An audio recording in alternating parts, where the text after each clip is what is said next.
arm of Pompey, and, without his assistance, surmounted the one remaining step, and gained the chamber of the belfry.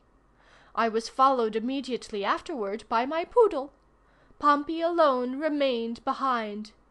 I stood at the head of the staircase, and encouraged him to ascend.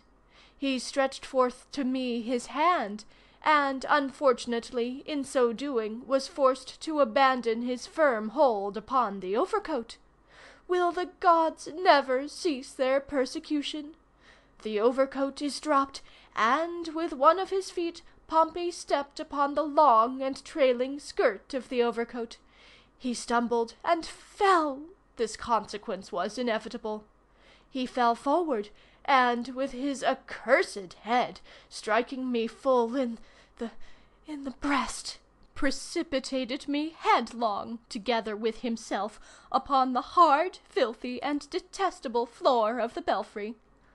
But my revenge was sure, sudden, and complete.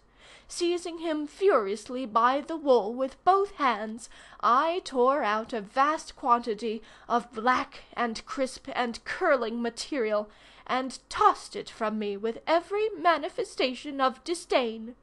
It fell among the ropes of the belfry, and remained. Pompey arose, and said no word, but he regarded me piteously with his large eyes, and sighed. Ye gods, that sigh! It sunk into my heart. And the hair, the wool!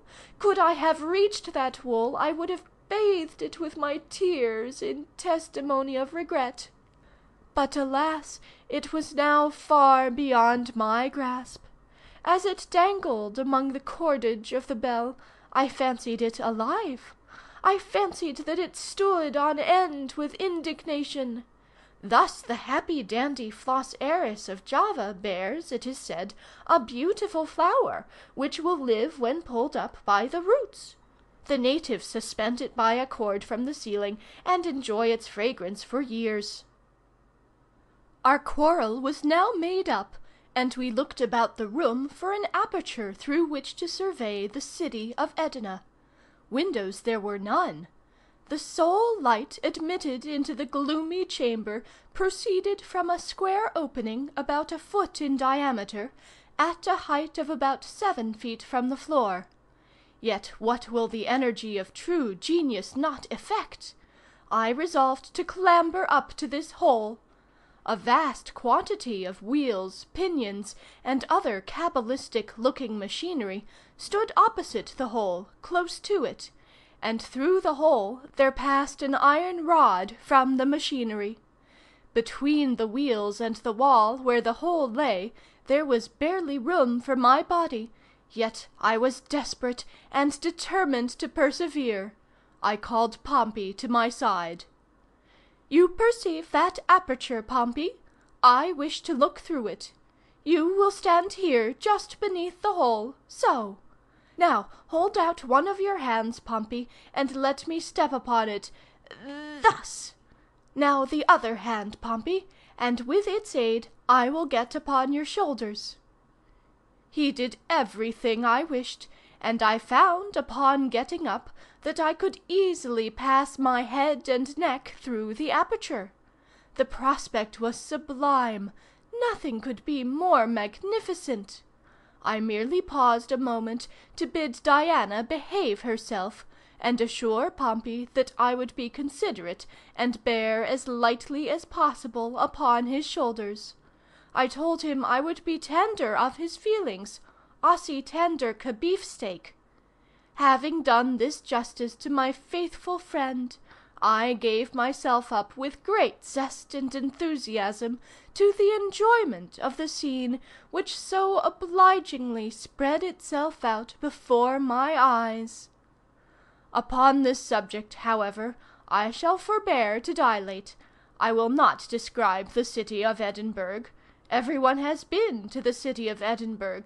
Everyone has been to Edinburgh, the classic Edina. I will confine myself to the momentous details of my own lamentable adventure. Having in some measure satisfied my curiosity in regard to the extent, situation, and general appearance of the city, I had leisure to survey the church in which I was, and the delicate architecture of the steeple. I observed that the aperture through which I had thrust my head was an opening in the dial plate of a gigantic clock, and must have appeared from the street as a large keyhole, such as we see in the face of the French watches. No doubt the true object was to admit the arm of an attendant, to adjust, when necessary, the hands of the clock from within.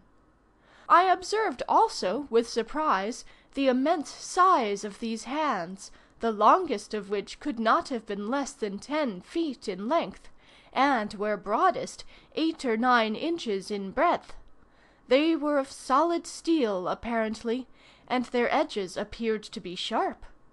Having noticed these particulars, and some others, I again turned my eyes upon the glorious prospect below, and soon became absorbed in contemplation. From this, after some minutes, I was aroused by the voice of Pompey, who declared that he could stand it no longer, and requested that I would be so kind as to come down. This was unreasonable, and I told him so in a speech of some length. He replied, but with an evident misunderstanding of my ideas upon the subject.